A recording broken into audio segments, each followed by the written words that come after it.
Question number 18. In figure 3.96 P is the point of contact.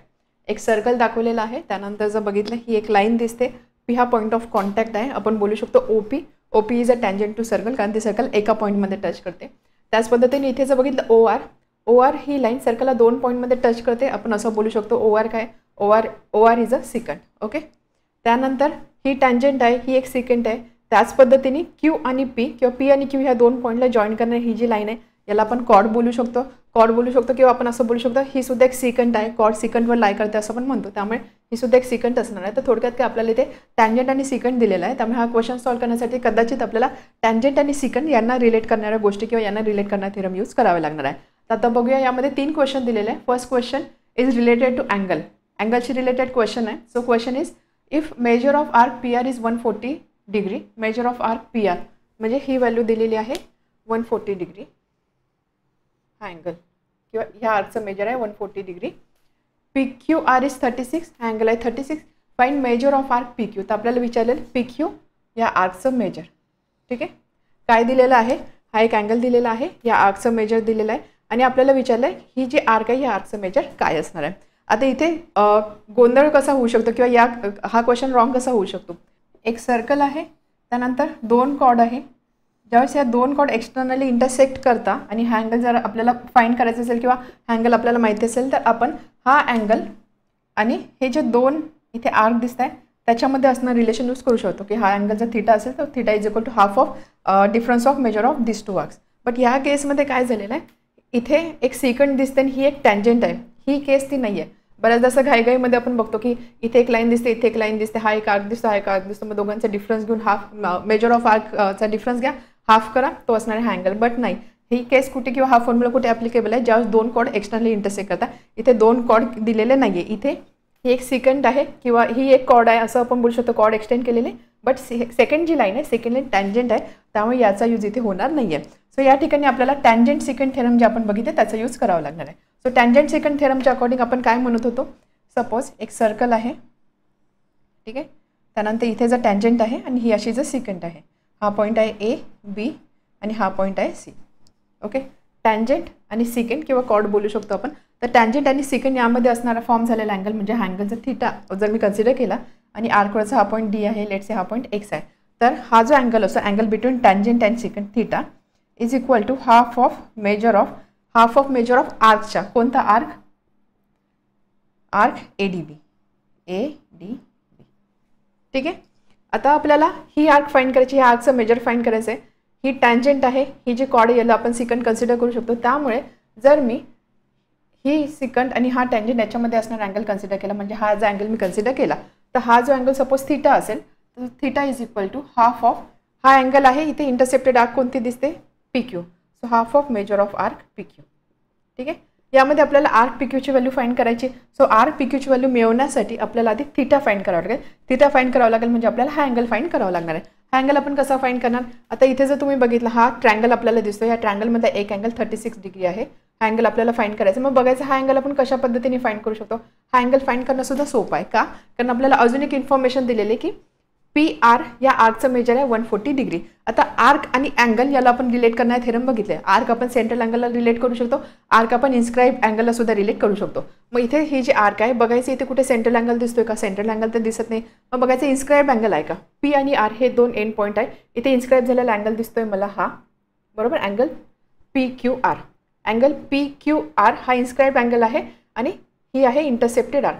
So जर आर्कचं major 140 असेल तर हा अँगल किती असेल, आपण याचा सुद्धा थेरम बघितलेला की इन्स्क्राईब अँगल जो असतो तो इथे जी इंटरसेप्टेड आर्क असते तिच्या नेहमी किती असतो, हाफ असतो. त्यामुळे हा जर 140 असेल तर हा अँगल असेल 70 डिग्री. ठीक आहे. हा अँगल 70 डिग्री असेल. आता हा 70 मिळाला, हा अँगल मी कसा फाइंड करू शकते, हा जर 70 आहे तर हा अँगल किती असणार आहे, angles in linear pair, angles in linear pair समजते 180 डिग्री. हा जर 70 असेल तर हा असेल 110 डिग्री. हा 110 आहे, हा 36 आहे, मग अँगल किती असणार आहे, ट्रँगलच्या अँगलची सम किती असते 180 डिग्री. 180 मायनस 146. सो सबट्रॅक्शन असेल 34. हा अँगल 34 आला म्हणजे थीटाची व्हॅल्यू 34 आहे. सो आर्क PQ किती असणार, 2 थीटा, 2 × 34 म्हणजे ती व्हॅल्यू असेल 68 डिग्री. तर अशा पद्धतीने आपल्याला major of arc PQ find करायचं आहे. समज आपण प्रोसिजर कशी डिसाईड केली, आपल्याला काय फाइंड करायचं, काय इन्फॉर्मेशन दिली आहे ती बघायची. हा आर्क फाइंड करायचा आहे. केस कोणती दिलेली आहे आपल्याला, आपल्याकडे इथे एक टँजंट दिसते, ही एक सिकंट आहे किंवा ही एक टँजंट आहे, ही एक सिकंट आहे. म्हणजे कुठेतरी आपल्याला तो थेरम यूज करावा लागणार की ज्यामध्ये आपण अँगल आणि आर्कला रिलेट करतो. या आर्कची व्हॅल्यू किती असणार आहे, या अँगलच्या ट्वाईस किंवा आपण असं बोलू शकतो हा जो अँगल आहे हा या इंटरसेप्टेड आर्कच्या हाफ असतो. मग आता आपल्याला काय करायचं, आपल्याला हा अँगल पाहिजे, आपल्याला आर्क पी क्यू फाईंड करायचं म्हणजे आपल्याला थिटा लागेल. थिटा फाईंड करायचं, मग मी थिटा कसा फाईंड करू शकते, इथे मला ट्रँगल दिसतो, ट्रँगलचा हा एक अँगल माहिती, हा फाईंड करायचा. मग मी बघणार मी हा अँगल फाईंड करू शकते का. हा अँगल फाईंड करण्यासाठी अजून काही इन्फॉर्मेशन दिलेली, हा आर्क दिलेला आहे. मग बघायचं हा जो आर्क आहे या आर्कला मी अँगलशी रिलेट करू शकते का. इन्स्क्राईब्ड अँगल इथे दिसतोय, सो तो थेरम आपण वापरला. इथे आपल्याला अँगल 70 डिग्री मिळाला. एक स्ट्रेट लाईन आहे, त्यानंतर इथे एक लाईन आहे, त्यामुळे हे जे दोन अँगल इथे फॉर्म होतात this are angles in linear pair, ज्याची सम नेहमी 180 डिग्री असते. हा जर 70 असेल तर हा रिमेनिंग पार्ट हा किती असणार 110. ट्रँगलचे दोन अँगल मिळाले, थर्ड अँगल फाईंड करणं ते याच्यामध्ये पुट केलं, त्यावरून आपल्याला आर्क पी क्यूची व्हॅल्यू मिळणार आहे. ठीक आहे. So solution for part 1.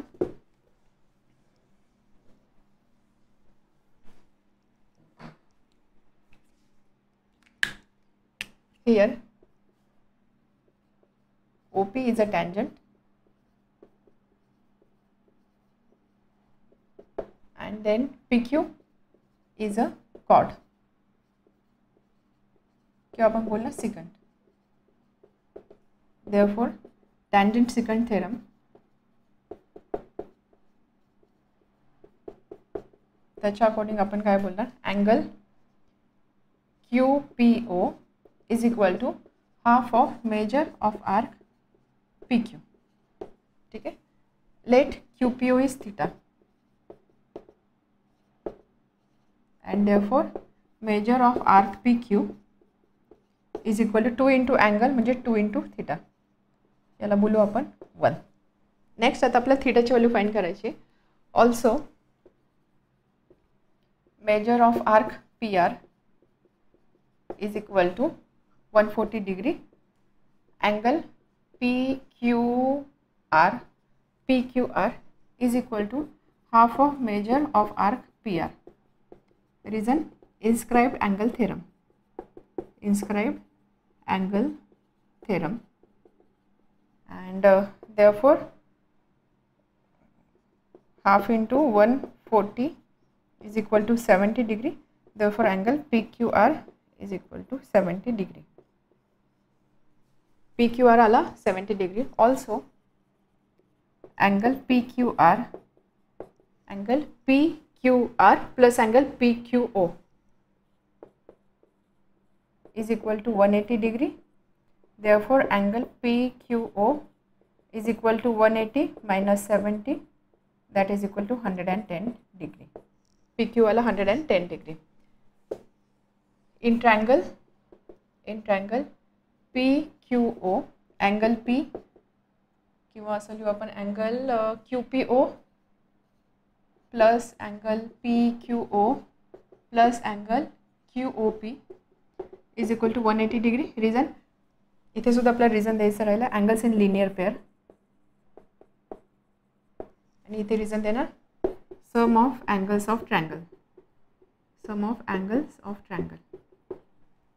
and therefore QPO theta plus POQ 110 plus QPO 36 is equal to 180 degree. Therefore theta is equal to 180 minus 146, that is equal to 34 degree. From 1, measure of arc PQ is equal to 2 into 34, that is equal to 68 degree. आता second part, if OP 7.2, OP he length दिलेली आहे 7.2, OQ is 3.2. Find OR and QR. QR find करायचं आहे आणि OR म्हणजे total length find करायची. तर इथे आपण लेंथला रिलेट करणारा जो थेरम बघितला तो थेरम आपण यूज करणार आहोत. सो थेरम काय होता, tangent second segment theorem. So for part 2,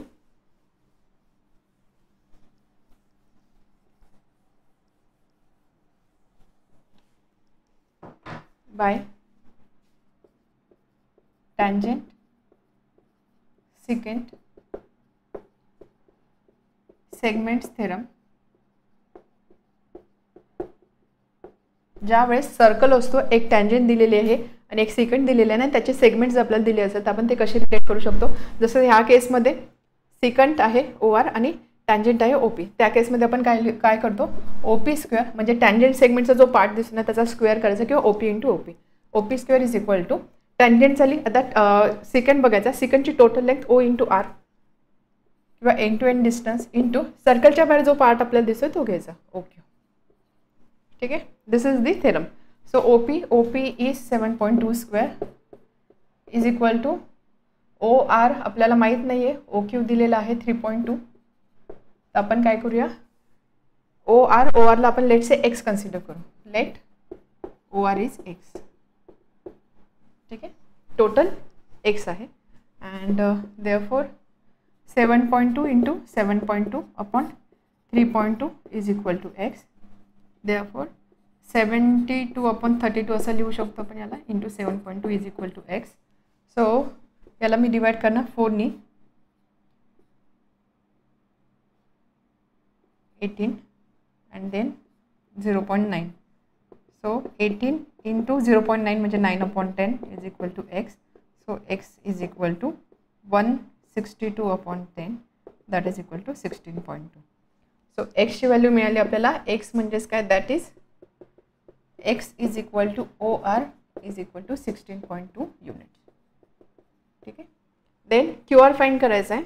OR माहिती आहे, हा पार्ट माहिती आहे, QR फाइंड करायचा आहे. O-Q-R and since O-Q-R, therefore OQ plus QR is equal to OR and hence 3.2 plus QR is equal to 16.2. Hence QR is equal to 16.2 minus 3.2, so that is equal to 13. QR is equal to 13 units. ठीक आहे, आता third पार्टमध्ये काय दिलेलं, OP is 7.2, OP 7.2, OR is 16.2. तर आपल्याला total OR he value दिलेली आहे. थर्ड केससाठी बोलतो आपण. OR is 16.2 and find QR. तर आपल्याला QRची व्हॅल्यू फाइंड करायची. अगेन सेमच रिलेशन आपल्याला यूज करायचं आहे. So for part 3,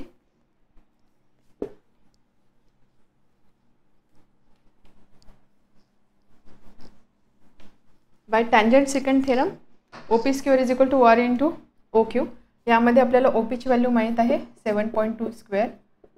OP 7.2, so OP square 7.2 square. OR is 16.2 आणि त्यानंतर आपण या रिलेशनचा यूज करून OQ फाइंड करू आणि OQचा यूज करून आपण QR फाइंड करू शकतो. So 7.2 into 7.2 upon 16.2 is equal to OQ and therefore 72/162 into 72/10 is equal to OQ. Just काय केलं आपण, डेसिमल ॲडजस्ट केले अँड देअरफॉर इथे आपण 8ने डिवाइड करू शकतो.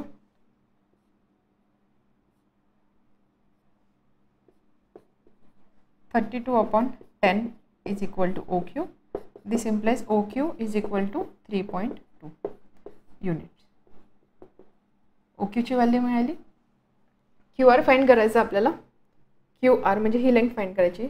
Since O-Q-R and OR is equal to OQ plus QR.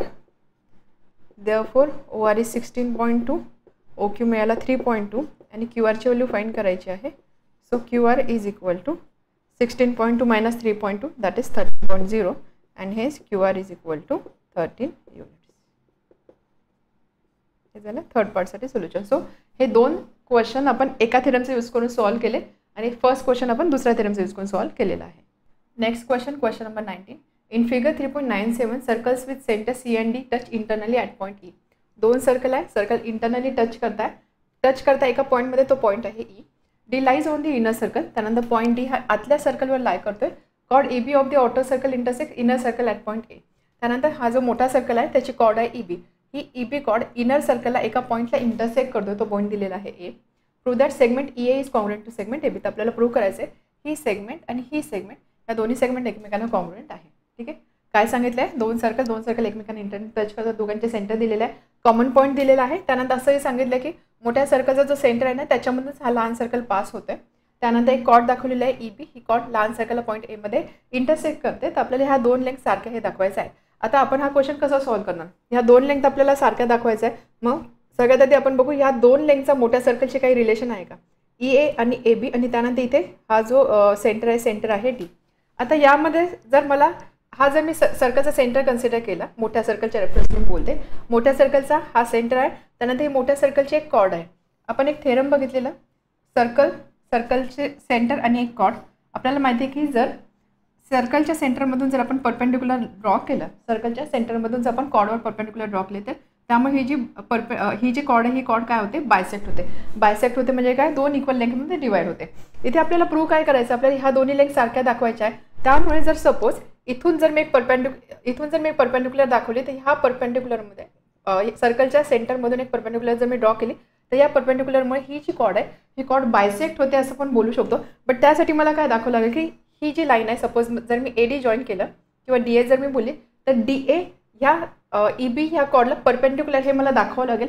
जर ते परपेंडिक्युलर असेल तर सेंटरमधून ड्रॉ केलेली लाईन सेंटरमधून कॉर्डवर ड्रॉ केलेली लाईन कॉर्डला बायसेक्ट करते. त्या लॉजिकनी आपण हे दोन्ही लेंथ सारख्या दाखवू शकतो. पण त्यासाठी मला आधी काय प्रूव्ह करावं लागेल, हा जो अँगल आहे हा अँगल 90 डिग्री आहे.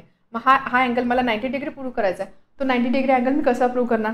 छोट्या सर्कलचा तुम्ही बघितला, छोट्या सर्कलचा हा सेंटर आहे, त्यानंतर हा मोठ्या सर्कलचा सेंटर आहे, हा एक पॉईंट आहे सर्कलवरचा. जर सपोज मी अशी लाईन जॉईन केली, ठीक आहे, ECD एका लाईनमध्ये लाई करताय. जर मी ही लाईन जॉईन केली आणि हा जर मी अँगल बघितला, हा सेंटर आहे, सर्कलवरचा एक पॉईंट आहे, हा एक पॉईंट आहे, this is half circle. Half सर्कलमध्ये हा एक अँगल आहे. आपल्याला माहिती आहे की सेमी सर्कलमध्ये इन्स्क्राईब झालेला अँगल नेहमी किती असतो, 90 डिग्री. त्यामुळे हा अँगल 90 डिग्री असणार आहे. हा अँगल 90 आहे म्हणजेच आपण बोलू शकतो DA is perpendicular to EB. याचा अर्थ काय, सर्कलच्या सेंटरमधून ड्रॉ केलेली लाईन कॉर्डला परपेंडिक्युलर आहे. कॉर्डला परपेंडिक्युलर आहे म्हणजेच काय, ती कॉर्डला बायसेक्ट करेल आणि त्यामुळे ह्या दोन्ही लेंथ सारख्या असणार आहे. ठीक आहे, दोन प्रॉपर्टीज आपण बेसिकली यूज केला दोन्ही सर्कलसाठी. लहान सर्कलसाठी आपण काय म्हटलं की सेमी सर्कलमध्ये असणारा अँगल 90 डिग्री असतो, त्यामुळे हा अँगल 90 डिग्री असणार आहे. मोठ्या सर्कलच्या रेफरन्सने DA is perpendicular to chord AB. DA is perpendicular to chord AB. त्यामुळे सर्कलच्या सेंटरमधून ड्रॉ केले परपेंडिक्युलर कॉर्डला बायसेक्ट करेल. त्या लॉजिकने हे जे दोन लाईन सेगमेंट आहे हे कॉन्ग्रुएंट आहे आपण बोलू शकतो. ठीक आहे, आता solution, join ED also AD. ED आणि AD आपण जॉईन करूया. For inner circle ED is a diameter, right. Diameter काय, कारण कॉर्ड आपण ड्रॉ करतो की जे सर्कलच्या सेंटरमधून पास होते, त्यामुळे डायमीटर आहे. And therefore angle EAD is an angle in semi circle. okay, since angle inscribed in semicircle is right angle, किंवा इथे 90 डिग्री अँगल सुद्धा बोलू शकतो, is right angle, and therefore angle EAD is equal to 90 degree. Outer circle, since angle EAD is equal to 90 degree and therefore DA is perpendicular to chord EB. Okay, DA is perpendicular to chord AB. Since perpendicular from center of circle to the chord bisects the chord. Perpendicular from center of circle to the chord bisects the chord, and therefore we can say EE is equal to AB. That is segment EA is equal to segment AB. दोघांची length सारखीच आहे म्हणून आपण बोलणार segment EA is congruent to segment AB. Hence proved. Next question number 20.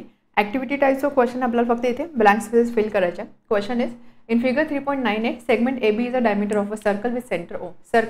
सर्कलचं centre आहे O, त्यानंतर AB diameter आहे म्हणजे काय, ही लाईन सर्कलच्या सेंटरमधून पास होत आहे. The bisector of angle ACB intersect the circle at point D. Bisector of angle ACB या अँगलचा बायसेक्टर सर्कलला एका पॉईंटमध्ये टच करतोय किंवा इंटरसेक्ट करतोय, तो पॉईंट आहे D. The bisector of angle ACB intersect the circle at point D. Prove that segment AD is congruent to segment BD. तर आपल्याला प्रूव्ह करायचं आहे सेगमेंट AD आणि BD कॉन्ग्रुएंट आहे, म्हणजे ही लाईन आणि ही लाईन, या दोन लाईन कॉन्ग्रुएंट आहे, आपल्याला प्रूव्ह करायचं आहे. ठीक आहे, क्वेश्चन समजला. इथे काय सांगितलं, अँगल बायसेक्टर. अँगल बायसेक्टर म्हणजे काय, सपोज एक अँगल आहे, हा अँगल आहे 60 डिग्री आणि इथून जर मी एक असा रे ड्रॉ केला, ह्या रेमुळे होत काय आहे की हा जो अँगल आहे हा दोन इक्वल पार्टमध्ये डिवाइड होतो, म्हणजे हा एक अँगल 30 डिग्रीचा फॉर्म होतो आणि हा एक अँगल 30 डिग्रीचा फॉर्म होतो. अँगल बायसेक्ट होतं, म्हणून ही जी रे आहे या रेला मी बोलणार अँगल बायसेक्टर. इथे काय सांगितलं आहे, हा जो अँगल आहे या अँगलचा एक बायसेक्टर असणार आहे, म्हणजे अशी काही लाईन असेल, या अँगलचं बायसेक्टर सर्कलला D या पॉईंटमध्ये मीट करते. ठीक आहे, ही कंडिशन दिलेलं आहे. आपल्याला प्रूव्ह करायचे ह्या दोन्ही लेंथ सारख्या असणार आहे, म्हणजे AD आणि BD कॉन्ग्रुएंट हे प्रूव्ह करायचं आहे. तर त्यासाठी आपल्याला सगळ्या स्टेप्ससुद्धा दिलेल्या आहे. तर आपण हा क्वेश्चन कसा सॉल्व्ह करणार, सगळ्यात आधी आता बघा डायमीटर दिलेला आहे, सर्कलचा डायमीटर मेन्शन केलेला आहे. डायमीटर जेव्हा केव्हा मेन्शन केलेला असतो तर लगेच आपल्याला हिंट मिळाली पाहिजे की आपल्याला इथे प्रॉपर्टी यूज करायची की angle in semi circle is always 90 degree. Diameter आहे, हा हाफ सर्कल झाला, हाफ खालचा झाला हाफ सर्कल. आपण अँगल ACBचा बायसेक्टर कन्सिडर करतोय. अँगल ACB जर बघितला असा हाफ सर्कल आहे, तर हा अँगल इथे इन्स्क्राईब झालेला आहे, सेमी सर्कलमध्ये इन्स्क्राईब झालेला आहे, त्यामुळे अँगल 90 डिग्री असणार. सो हा टोटल अँगल 90 डिग्री असेल. त्यानंतर आपल्याला काय सांगितलं, या रेमुळे हा अँगल बायसेक्ट होतोय. बायसेक्ट होतोय म्हणजे काय, ही जी साईड आहे किंवा हा जो अँगल असणार अँगल ACD हा अँगल असेल 45 डिग्री आणि अँगल DCAB हा अँगल असणार आहे 45 डिग्री. अशा पद्धतीने काय होते, अँगल बायसेक्ट होते. एक कंडिशन तर आपल्याला मिळाली. त्यानंतर आता जर आपण आर्कचा विचार केला, जर हा अँगल मी कन्सिडर केला अँगल ACD ह्या अँगलचा वर्टेक्स सर्कलवर आहे, याला मी बोलू शकते इन्स्क्राईब्ड अँगल. अँगल इन्स्क्राईब्ड आहे आणि आपण एक इन्स्क्राईब्ड अँगलची प्रॉपर्टी बघितलेली की सपोज असा काही इन्स्क्राईब्ड अँगल जर असेल तर हा जो अँगल असतो हा अँगल नेहमी इथे जो इंटरसेप्टेड आर्क असतो त्याच्या हाफ असतो, बरोबर. त्यामुळे जर मी हा इन्स्क्राईब्ड अँगल बघितला ACD हे दोन एंड पॉईंट आहे, त्यामुळे याचे इंटरसेप्टेड आर्क कोणती AD. सो ACD हा अँगल ADच्या हाफ पाहिजे. हा अँगल 45 आहे, म्हणजे याची व्हॅल्यू किती असेल, ह्या आर्कची मेजर काय असणार 90 डिग्री. त्याच पद्धतीने जर मी BCD हा एक अँगल कन्सिडर केला, this is again inscribed angle. BCD हा अँगल आणि इंटरसेप्टेड आर्क कोणती आहे BD. सो BDची सुद्धा याची सुद्धा अँगल किंवा आर्कची व्हॅल्यू काय असणार 90 डिग्री. ठीक आहे, हे दोन्ही आर्क सारखे असणार आहे. आता त्यानंतर जर आता तुम्ही इथे बघितलं अँगल DOB हा जो अँगल बघितला, आपल्याला माहिती आहे अजून एक प्रॉपर्टी आपण बघितली की सेंट्रल अँगल आणि त्याचा जो करस्पॉन्डिंग मायनर आर्क असतो या दोन्ही सेम व्हॅल्यूचे असतात. हा अँगल 90 ही आर्क जे आर्कचं मेजर 90 डिग्री आहे, या आर्कचा तुम्हाला सेंट्रल अँगल कोणता दिसतो, अँगल DOB हा, म्हणजे हा अँगलसुद्धा किती असणार 90 डिग्री सेम असतो. त्याच पद्धतीने हा आर्क आहे 90 डिग्री, याचा सेंट्रल अँगल कोणता आहे, हा, म्हणजे हा सुद्धा किती असणार आहे 90 डिग्री. हे दोन्ही अँगल किती असणार 90 डिग्री. आता इथे जर तुम्ही बघितलं एक लाईन आहे AO आणि B आणि ही आहे D. हा अँगल आहे 90 डिग्री, हा अँगल आहे 90 डिग्री. त्याच पद्धतीने जर तुम्ही OA आणि OB बघितलं, OA आणि OB काय, OA आणि OB ह्या सर्कलच्या रेडिया आहे, त्यामुळे ह्या लेंथसुद्धा सारख्या असणार आहे, बरोबर. OA OB सर्कलच्या रेडिया आहे, त्यामुळे ही लेंथ सारखी असणार आहे. अँगल 90 आहे, त्यानंतर ह्या दोन्ही लेंथ सारख्या आहे. मग आपण असं बोलू शकतो ही जी लाईन आहे OD is a perpendicular bisector. का perpendicular bisector, first of all it is perpendicular, second thing ते बायसेक्ट करते, त्यामुळे आपण काय बोलणार OD आहे परपेंडिक्युलर बायसेक्टर. समजलं इथपर्यंत. OD काय परपेंडिक्युलर बायसेक्टर. परपेंडिक्युलर बायसेक्टरची आपण एक प्रॉपर्टी बघितलेली की ज्यावेळेस आपण परपेंडिक्युलर एक लाईन आहे, लाईनचा परपेंडिक्युलर बायसेक्टर आहे, त्या म्हणजे काय अँगल 90 डिग्री असेल आणि ह्या दोन इक्वल पार्टमध्ये डिवाइड होणार असेल, तर हा जो परपेंडिक्युलर बायसेक्टर असेल याच्यावर असणारा जो प्रत्येक पॉईंट असेल, हा पॉईंट कोणताही पॉईंट नेहमी हे जे एंड पॉईंट असतं ना लाईनचे याच्यापासून इक्विडिस्टंट असणार आहे, म्हणजे हे डिस्टन्स आणि हे डिस्टन्स सारखं असेल, हे डिस्टन्स सारखं असेल. हा जरी पॉईंट मी कन्सिडर केला तरी हे दोन्ही डिस्टन्सेस सारखे असते. इथे आपण कन्क्लूड करतो की ही परपेंडिक्युलर बायसेक्टर आहे, म्हणजेच काय, या परपेंडिक्युलर बायसेक्टरचा जर मी पॉईंट D कन्सिडर केला तर ह्या D पॉईंटचं डिस्टन्स इथपासून आणि इथपासून सारखं असणार आहे ह्या लॉजिकनी, त्यामुळे ही लेंथ आणि ही लेंथ सारखी असणार आहे, म्हणजेच काय AD आणि BD सारखे आहे, तेच आपल्याला प्रूव्ह करायचं होतं. ठीक आहे, समजलं. आता बघा जॉमेट्रीमध्ये जेव्हा तुम्ही हे क्वेश्चन सॉल्व्ह करताना तुम्हाला कोणत्याही वेळी कोणतेही थेरम यूज करावं लागतं, म्हणजे क्लास 9मध्ये बघितलेले थेरमसुद्धा तुम्हाला यूज करावे लागत आहे. त्यामुळे काय करायचं, ज्यावेळेस तुम्ही जॉमेट्री म्हणण्यापेक्षा मी म्हणून मॅथ्स 2चा ज्यावेळेस अभ्यास कराल त्यावेळेस क्लास 9चं टेक्स्टबुकसुद्धा सोबत राहू द्या, कारण बरेचसे असे थेरम्स असतात की जसं टेक्स्टबुकमध्ये फक्त त्याचं नाव लिहिलेलं असतं, बट एक्झॅक्टली तो थेरम काय बराल तर आपल्याला आठवत नाही, तर त्यावेळेला लगेच क्लास 9चं टेक्स्टबुक बघायचं, त्याच्यामधून तो थेरम एकदा समजून घ्यायचा. असं जर तुम्ही केलं तर तुम्हाला थेरम आणि आत्ताचे क्वेश्चन रिलेट करणं इझी होणार आहे. ठीक आहे. So solution, draw segment OD. ठीक आहे. Angle ACB is equal to 90 degree. Reason angle inscribed in a semi सर्कलमध्ये असणार angle 90 degree. Angle D C B is equal to 45 degree. Why? Because C D is bisector of angle C. ही condition दिलेली आहे की ही जी line आहे ही लाईन सेगमेंट याचा बायसेक्टर आहे, त्यामुळे अँगल हाफ होणार आहे 45 degree. Measure of arc D बी ह्या आर्कचं मेजर किती असणार आहे? हा अँगल इन्स्क्राइब्ड अँगल आहे आणि ही आहे इंटरसेप्टेड आर्क.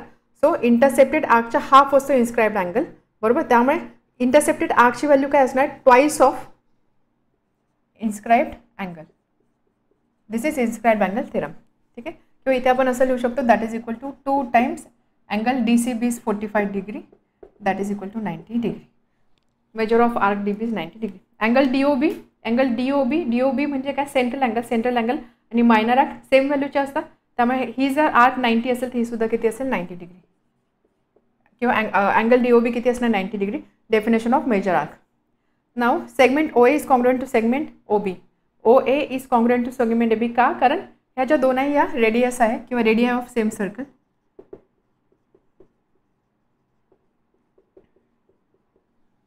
एकाच सर्कलच्या रेडिया आहे, त्यामुळे हा पॉईंट ओ, हा पॉईंट ए, हा पॉईंट आहे बी. त्यानंतर या दोन लेंथ सारखे आहे आणि ही जी लाईन आहे परपेंडिक्युलर आहे, त्यामुळे काय होते? Line O D is perpendicular bisector of segment A B. Perpendicular bisector of segment A B. आणि आपल्याला माहिती आहे परपेंडिक्युलर बायसेक्टर म्हणजे ह्या लाईनवरचा प्रत्येक जो पॉईंट आहे तो ह्या दोन पॉईंटपासून इक्विडिस्टंट असणार आहे. त्यामुळे जर ह्या लाईनवरचा जर मी पॉईंट डी कन्सिडर केला तर segment D A is congruent to segment D B. Reason देना, every point on perpendicular bisector of a line is equidistant from end points of line segment. End points of line or line segment. ठीक आहे. तर अशा पद्धतीने आपण हे prove केलेलं आहे की ह्याच्या दोन लेंथ आहे, ह्या दोन लेंथ सारख्या असणार आहे.